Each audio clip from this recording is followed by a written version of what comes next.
Welcome back, guys, or if you're new to my channel, this is Automotive Anonymous, and while the sun might only be rising where I'm currently at today, the sun is now setting on this, the legacy sedan-based Subaru Outback wagon. I know a lot of you guys, just like myself, really enjoy your Subaru Outback. Those of you who also have a wilderness like I do, you know this one specifically has been a really good vehicle, and a lot of you guys seem to enjoy these. But today's video, we need to talk about whether it's worth the wait for the 2026 complete redesigned 7th generation, or if you should spring on the opportunity to buy one of these, the end of the 6th generation, the one that has all the issues sorted out, the one that is probably going to be the last Outback wagon, and what this originally was when it came out back in 1995. So we're going to talk about the spy photos. We're going to talk about what people have reported who have seen the new one firsthand in person unveiled, but it was at a non-media event. And we need to talk about what we know so far about the Outback, about Subaru, and about cars in general to help you guys decide, is it worth the wait? Or should you spring on the opportunity to buy a 2025 Subaru Outback, especially where these are going to be probably out of production by about April. I don't really see them being in production past June because Subaru reveals their brand new models super early into the summer. Just look at the Foresters. We bought our 2025 Forester in June. Some people even had theirs a couple weeks before we did. So there's not a lot of time left if you are considering this, and we need to talk about quite a few things in the next maybe 8 to 10 minutes. So with that said, if you get anything out of this video, please consider liking this video. Comment your thoughts and opinions below. What are you going to do personally? Do you own one of these? Are you going to wait for the redesign? Or do you maybe want to get one of these? And subscribe if you haven't already. With that said, let's get right into my thoughts and opinions and what we know so far. So first of all, let's talk about the wilderness trim level specifically.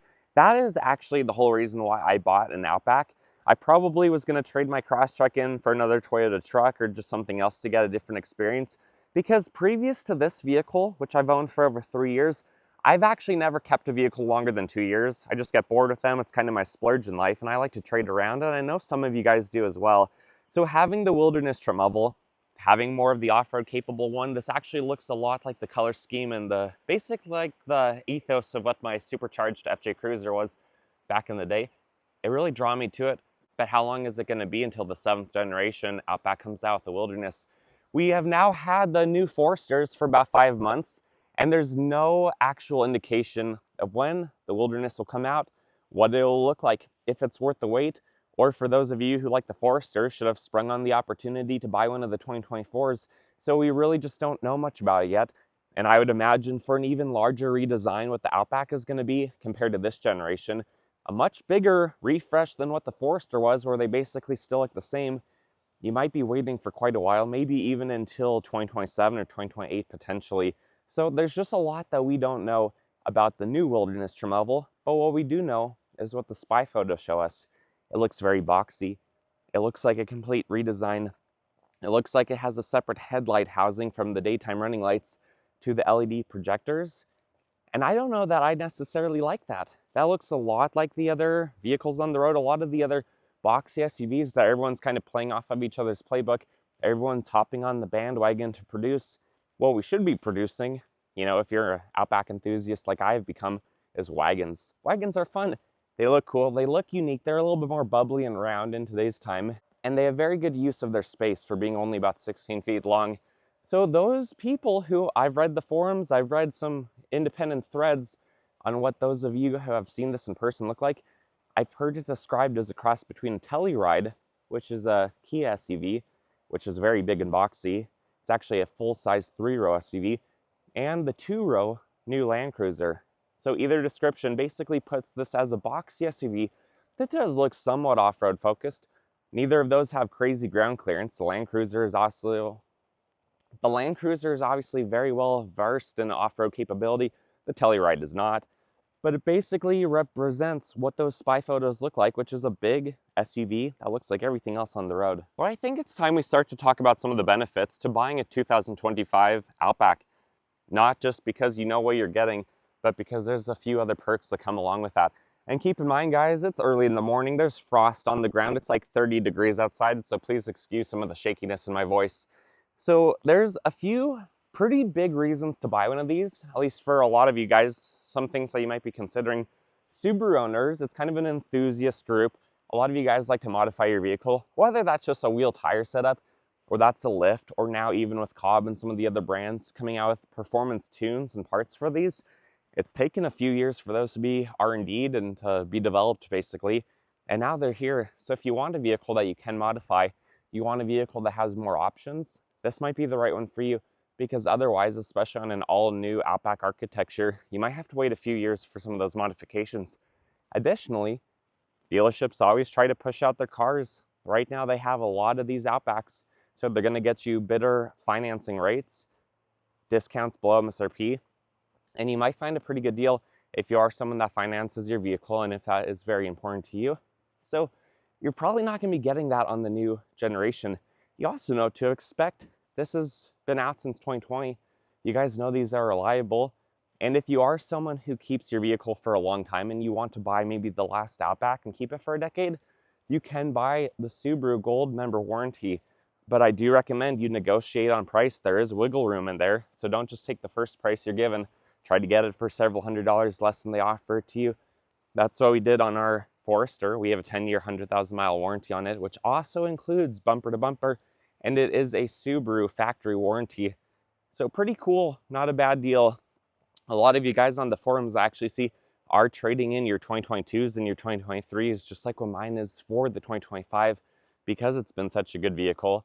I actually kind of want to do that. I kind of want to trade this in for a 2025 and buy the extended warranty, but based off of just my personality, I don't want to buy the exact same vehicle 2 times in a row. I like to try different experiences, so I don't think I could do that, but that is a very tempting idea. But the problem is, these haven't kept their value nearly as well as something like a Toyota Tacoma or a Toyota 4Runner or some of those other vehicles. I'm going to show you what some used ones go for on the screen right here. So you can see you're taking a pretty big hit, especially if you put a lot of miles on it, like this 80,000 mile example, or you're only going to keep it for 2 or 3 years, because usually the first 2 years, you lose about 35% of your vehicle's value. So if you do decide to keep one of these for 10 years with the warranty, you kind of disperse the depreciation and you're actually going to be pretty well off. In 10 years, it might still be worth 15 grand. So at that point, you only spent, if it was a $40,000 vehicle, maybe you lost $2,500 a year to have a very, very good vehicle versus $5,000 a year for the first couple of years if you keep a short term. So if you do want this and you want it for a long time, keep it for a long time and it'll reward you. But if you are someone who is more like me historically, who trades vehicles every few years, you might want to get the 2026. It's probably going to keep its value better because it is the new model year. It's the new one that everyone wants.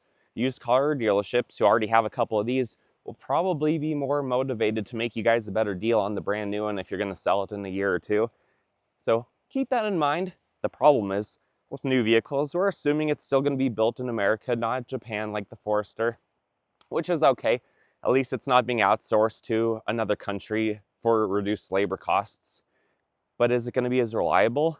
Well, the speculation is that the engines are going to be the exact same, the 2.5 Boxer and the 2.4 Turbo Boxer. So a lot of the powertrain, a lot of the drivetrain, it's probably going to be very Subaru reliable, very similar. I don't know if there's going to be any CVT differences on the new one, but there's always the risk of having new issues pop up, kind of like the 2025 Foresters.